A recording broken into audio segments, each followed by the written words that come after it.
আসসালামু আলাইকুম। আজকে অফিসের জন্য রেডি হচ্ছি, যাব অফিসে। তো একটু বিষয় বলি, সেটা হলো ইদানিং টাইপে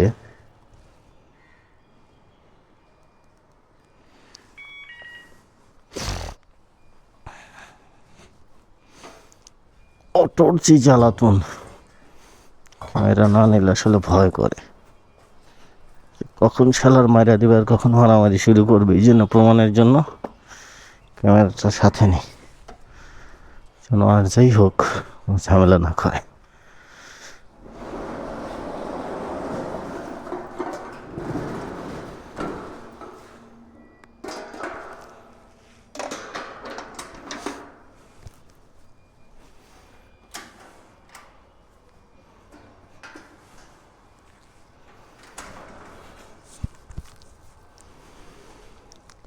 কারণ অফিস টাইমে প্রচুর অটো জ্যাম লাগায়।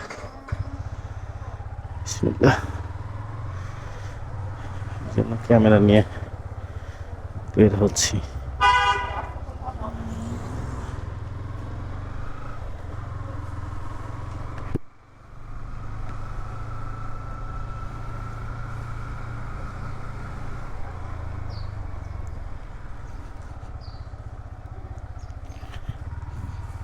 গতকালকে ঢাকা শহরে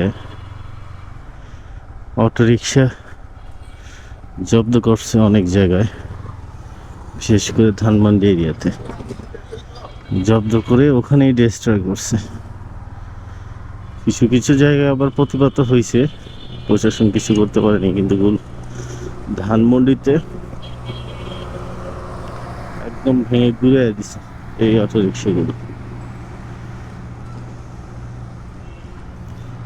কিছুদিন আগে একটা মেয়ে ফেসবুকে আসছে আর কি, অটোতে যাচ্ছিল, তো এখানে ট্রাফিকের উপপরিচালক গাড়ি ধরে তাকে নিষেধ করে যে অটোতে চলবে না, ওটা আমরা জব্দ করবো এখন। তো সেই মেয়েটা প্রচুর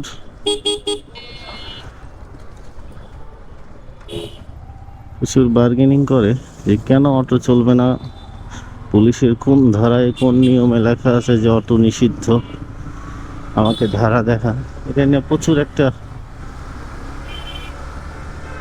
বাকযুদ্ধ চলে সেই এডিসি এবং টিআই প্লাস সার্জেন্টের সাথে।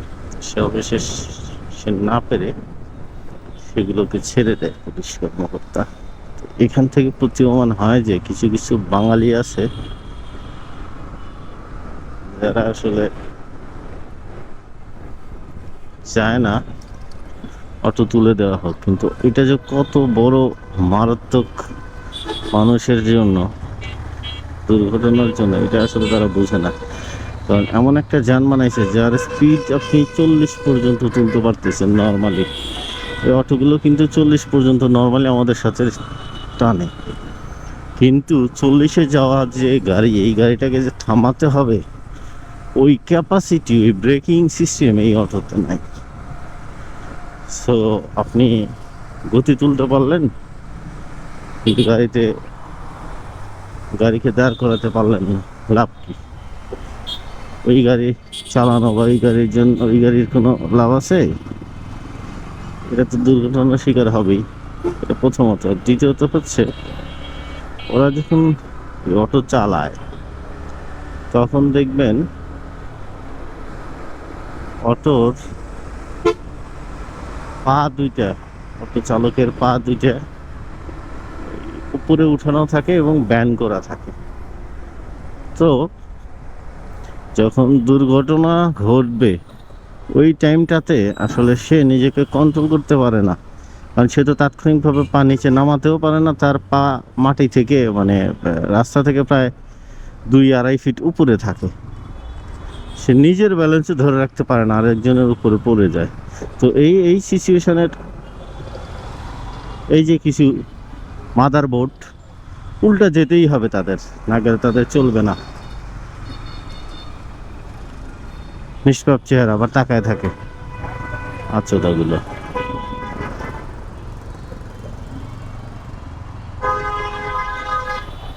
এই হলো কাহিনী। এই সব কারণে তাদের ব্যালেন্সটাও রাখতে পারে না, যার জন্য দুর্ঘটনা অহরহ ঘটে। কিন্তু এটা অনেক মানুষ, সচেতন মানুষই বুঝতে পারে যে না, এটা আসলে অতটা মারাত্মক।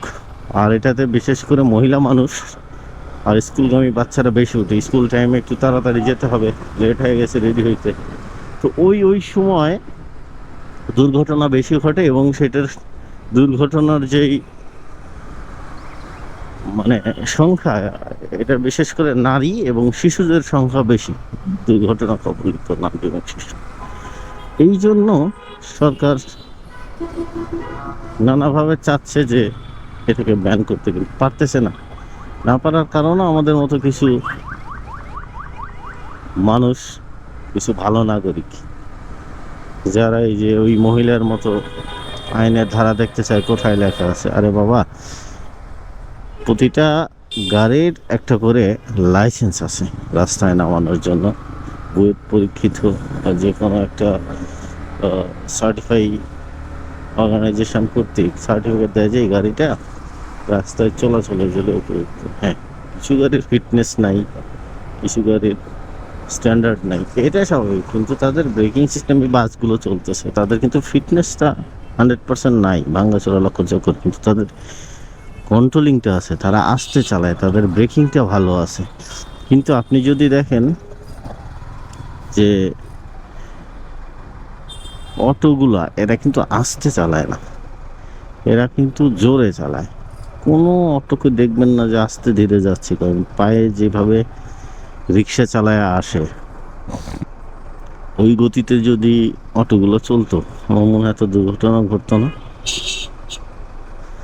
আর এটা নিয়ে এত লেখালেখি, এত কথা, এগুলো কোনো কিছু হইতো না। কিন্তু তাদের গতি তো থাকে 40, আই মিন নর্মাল স্পিড। একটা বাস, মোটরসাইকেল 40-50 থাকে, ওদের গতিও অ্যাটলিস্ট 40 থাকে।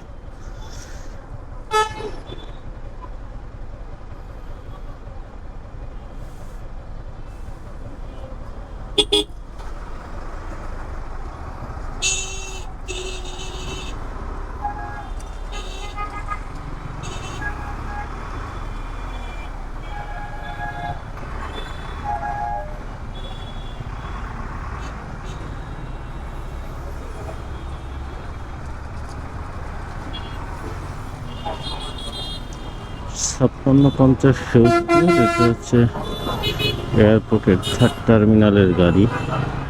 ড্রাইভার রাজু ড্রাইভ করতেছে।